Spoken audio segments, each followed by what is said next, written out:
하나님 말씀은 룻기 2장 8절에서 16절까지의 말씀입니다. 룻기 2장 8절에서 16절입니다. 룻기 2장 8절입니다. 보아스가 룻에게 이르되 내 딸아 들으라. 이삭을 주우러 다른 밭으로 가지 말며 여기서 떠나지 말고 나의 소녀들과 함께 있으라.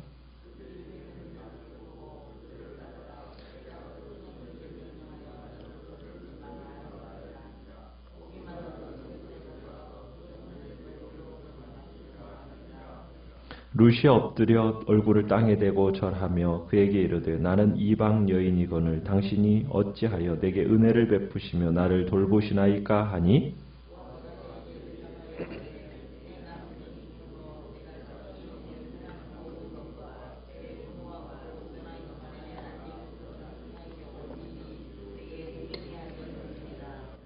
여호와께서 내가 행한 일에 보답하시기를 원하며 이스라엘의 하나님 여호와께서 그의 날개 아래에 보호를 받으러 온 내게 온전한 상 주시기를 원하노라 하는지라.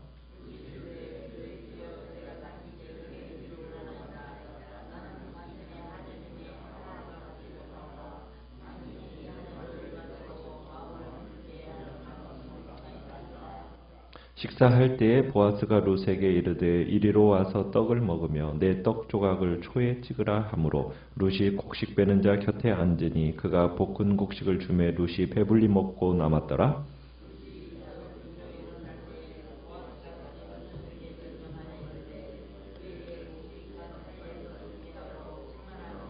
같이 읽습니다. 또 그를 위하여 곡식 다발에서 조금씩 뽑아 버려서 그에게 줍게 하고 꾸짖지 말라 하니라. 아멘. 오늘 말씀의 제목은 넘치도록 채우시는 은혜라는 제목으로 말씀을 나눕니다. 룻과 나오미는 요즘으로 치면 참 끼니 해결조차 안 되는 극빈자라고 할 수가 있습니다. 그러니까 가장 낮은 계층의 사람이라고 볼 수 있는 거죠.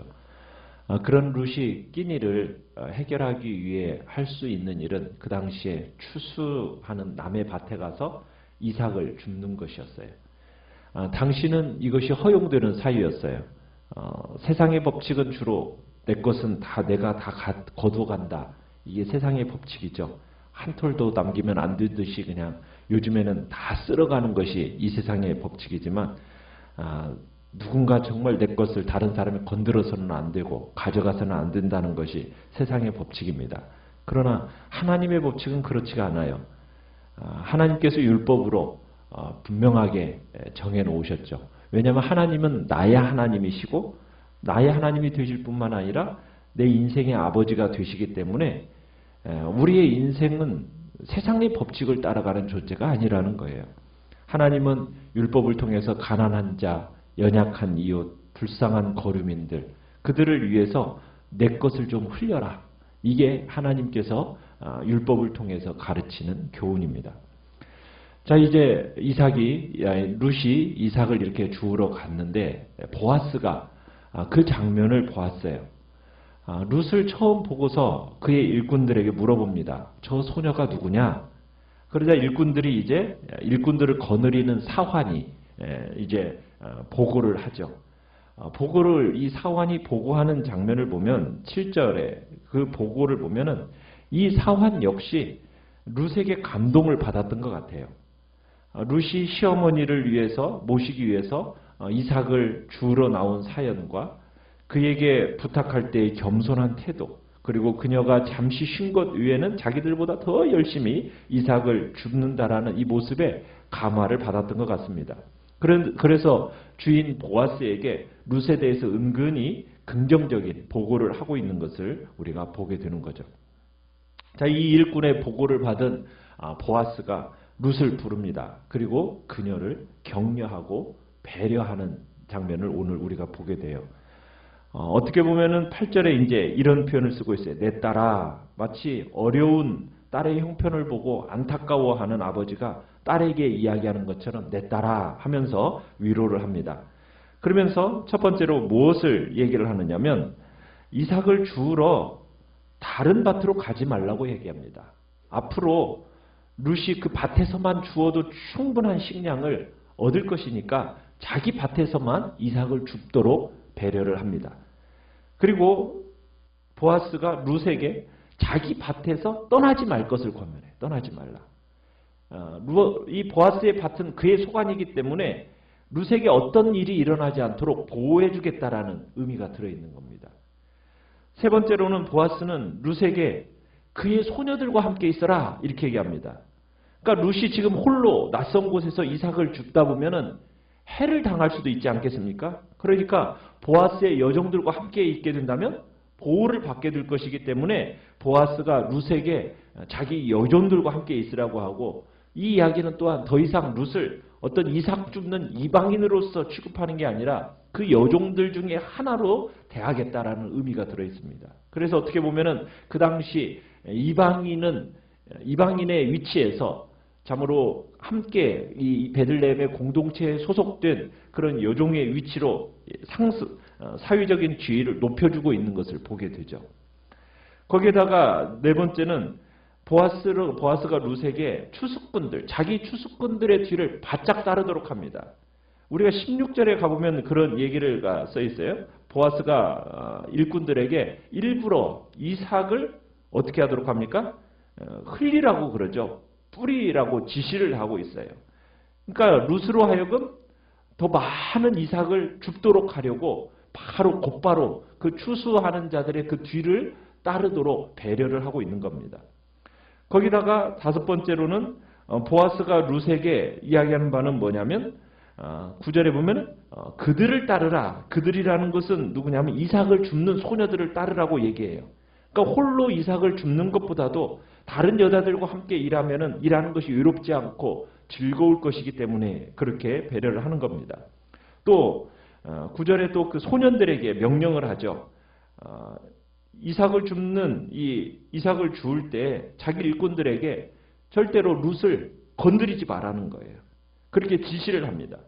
이 당시에 참 여자 혼자서 참 남자들이 일하는 그곳에 가서 이삭을 주울 때 힘이 없고 가난한 이방 여인이라고 해가지고 룻이 큰 해를 당할 수도 있는 거거든요. 그런 상황 속에서 지금 그녀에게 가해자가 될 수 있는 사람들을 미리 단속시키고 있는 겁니다.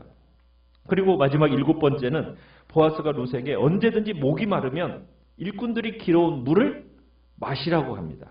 이것도 역시 특별한 배려죠. 떼약볕에서 일을 하다 보면은 당연히 갈증이 생길 것이고 그로 인해서 물이 많이 필요할 텐데 룻은 이제 더 이상 집에 가서 물을 챙겨올 필요가 없다라는 거죠. 룻은 그저 이삭 줍는 일에만 집중하라고 그렇게 배려를 한 겁니다. 참 처음 만난 사람에게 전혀 기대하지 않았던 보살핌을 받게 된 이 룻이 감동을 합니다. 그래서 10절에 보면은 보아스 앞에 머리가 닿도록 바짝 엎드려서 절을 해요. 그녀가 이렇게 지금 룻이 보아스 앞에 이렇게 취하는 자세는 감사의 표시입니다. 그러면서 룻이 얘기를 해요. 어찌 이런 은혜를 저 같은 이방인에게 베푸시냐고 굉장히 의아해합니다. 룻의 질문은 이방인인 자신이 처음 만난 보아스에게 정말 너무 큰 은혜에 감격을 하니까 어찌하여 저를 마치 오래전부터 알았던 친족처럼 이렇게 대하냐고 이렇게 이야기를 하는 거죠. 자, 그러자 이제 보아스가 칭찬을 해요. 뭐라고 이야기를 합니까? 11절에 가보면은 이렇게 표현을 하죠. 룻이 남편이 죽은 후에도 시어머니를 어떻게 헌신적으로 대했는지, 또 홀로 된 시어머니를 위해서 희생을 각오하고 이스라엘까지 온 일에 대해서 잘 알고 있다. 이렇게 위로를 합니다. 그러니까 보아스가 룻을 처음 보고 있기는 하지만은 이미 이 룻에 대한 미담이 베들레헴 공동체 안에 두루 퍼져 있었던 거예요. 그러니까 그 소문을 듣고 보아스도 룻에 대해서 알고 있었던 거죠. 그래서 보아스가 지금 룻의 시어머니에 대한 헌신, 또 낯선 땅까지 온 그녀의 용기, 이것을 두 가지를 높이 평가합니다. 그래서 그녀가 시어머니를 보필하는 것도 대단한 일이고 아무런 보장도 없는 그런 상황 속에서 가족과 친지를 떠나서 이 낯선 땅으로 온 것, 이것은 마치 아브라함이 하나님의 말씀을 붙들고 가나안으로 이주한 것과 비교될 수 있는 그런 일로서 이렇게 칭찬하고 있는 겁니다. 그래서 보아스의 이야기는 지금 룻이 나오미를 헌신적으로 보살피는 그 일에 비하면 자신은 지금 이것을 룻에게 배려하는 것은 아무것도 아니라는 뜻으로 지금 이야기를 하죠. 여기에다가 12절에 보면 보아스가 더 나아가서 룻에게 여호와의 복을 빌어줍니다. 그러니까 보아스는 하나님이 룻이 행한 그 선한 일에 대해서 그녀에게 보상해 주라고 그렇게 빌어주고 있어요. 그러니까 보아스가 룻에게 여호와의 이름으로 복을 빌어주는 것은 룻을 이제 이스라엘의 공동체의 일원으로서 환영한다라는 의미가 지금 이 속에 지니고 있는 겁니다. 그래서 보아스는 모압 여인 그 룻이 모압 사람들의 신 그모스가 아니라 전능하신 이스라엘의 하나님 그 여호와의 날개 아래에 있다. 이것으로 이제 상기시켜주고 있어요. 참 보아스는 룻이 이해할 수 있는 일상 속의 비유를 들어서 이렇게 얘기하고 있는데 그녀는 힘이 없고 연약한 새끼새와 같다면 그녀를 보호하고 있는 어미새 하나님의 그 날개가 있기에 꼭 주님의 보호를 받을 것이다 라고 축복을 하고 있는 겁니다. 참 룻은 이 보아스의 격려, 축복 이것에 굉장히 감동을 받게 되고 다시 한번 넙죽 엎드려서 이제 고마움을 표합니다. 어떻게 보면은 자기는 보아스가 거느리고 있는 수많은 종들만도 못한 그런 이방인인데 너무 과분한 대접을 받으니까 몸둘 바를 모르겠다는 거죠. 그래서 보아스가 그녀를 위해서 여러 가지를 배려한 것에 대해서 너무나도 고맙고 감격스러워하는데 구체적으로 두 가지를 감사하는 것을 보게 됩니다. 자, 뭐에 대해서 감사를 하고 있습니까? 13절에 가보면 나는 당신의 하녀 중에 하나와도 같지 못한데 당신이 이 하녀를 뭐 했다고요? 위로해 주었습니다. 그러니까 보아스가 지금 룻을 위로해 주었다는 점에 대해서 감사하고 있어요. 그러니까 룻이 지금 온갖 복잡한 생각이 있지 않겠습니까? 불안감이 있지 않겠어요? 그런 복잡한 생각과 불안감으로 가득한 그녀의 마음이 지금 보아스의 격려로 인해서 평안을 찾게 되었다는 것에 대해서 감사를 하고 있습니다.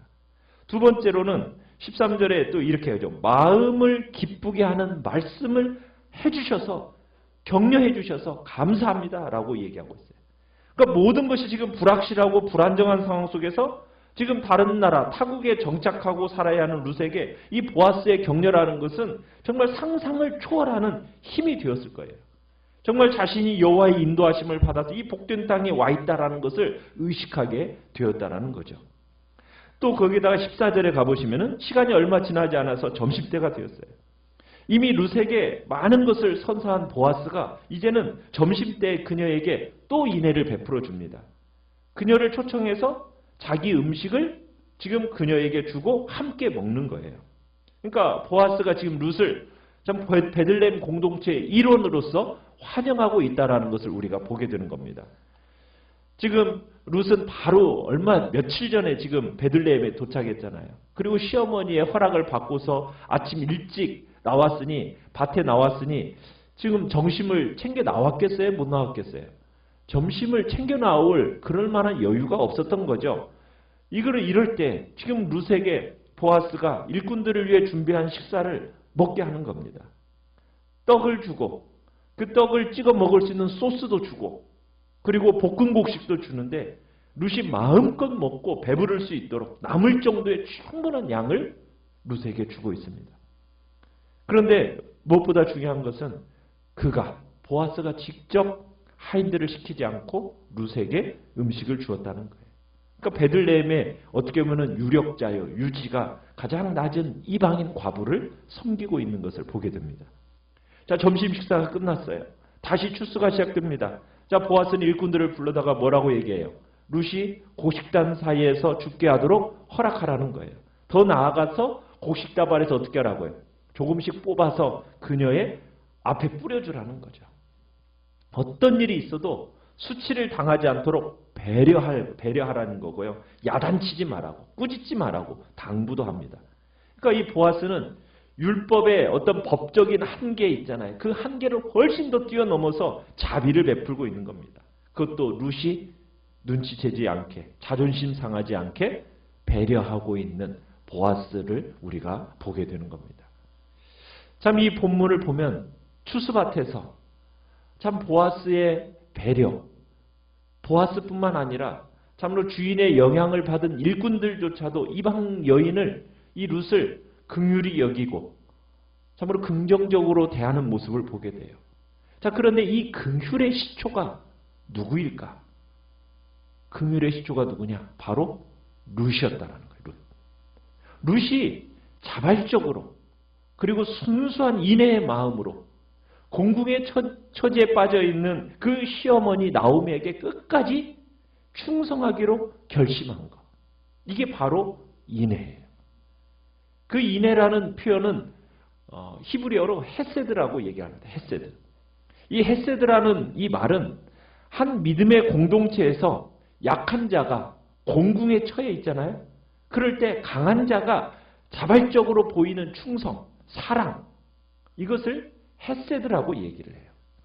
그러니까 룻이 홀로 된 그 시어머니를 긍휼히 여겨서 그 곁을 떠나지 않았고, 그리고 이 베들레헴이라는 타국에까지 와서 이삭줌으로 갖는 이 마음이 이 헤세드의 마음이고, 이 긍휼의 마음을 가진 이 룻에게 동일하게 어떤 사람을 만나게 됩니까?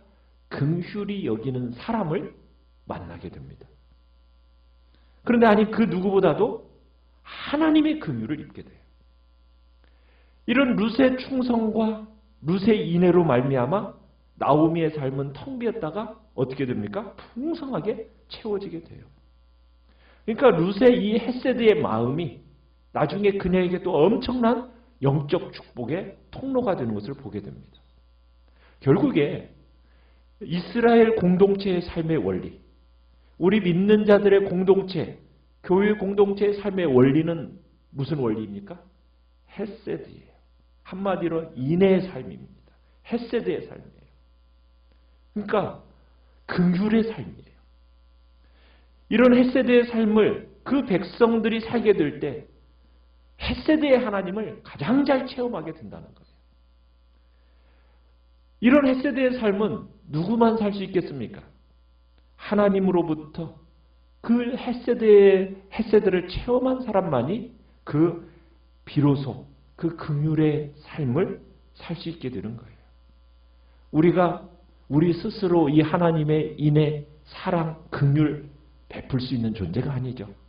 하나님으로부터 내가 그 하나님의 긍휼하심과 자비하심이 무엇인지를 알고 경험한 사람, 예수님의 사랑이 무엇인지를 알고 경험한 사람만이 누릴 수 있는 사람이 어떤 삶이에요? 긍휼히 여기는 삶, 긍휼의 삶이요. 그리고 헤세드의 삶이라는 겁니다. 우리가 예수님의 사랑을 진정으로 경험한 삶을 살게 되는 것은 참으로 하나님의 그 은혜와 긍휼과 자비하심이 무엇인지를 우리가 느끼고 누리고 경험하게 되면 그것을 이제는 이 백성들의 삶 속에서 우리가 동일하게 하나님께로부터 받은 긍휼과 자비와 그 헤세드를 흘러내리는 통로로서 우리들은 이 땅을 살아가는 것이 바로 우리 믿는 공동체들의 삶이라고 주님은 말씀하고 계시는 겁니다. 그래서 그런 하나님의 축복받는 삶은 바로 긍휼의 마음을 가진 사람, 헤세드의 마음을 가진 사람이 바로 긍휼과 자비의 삶을 살게 되는 것이요.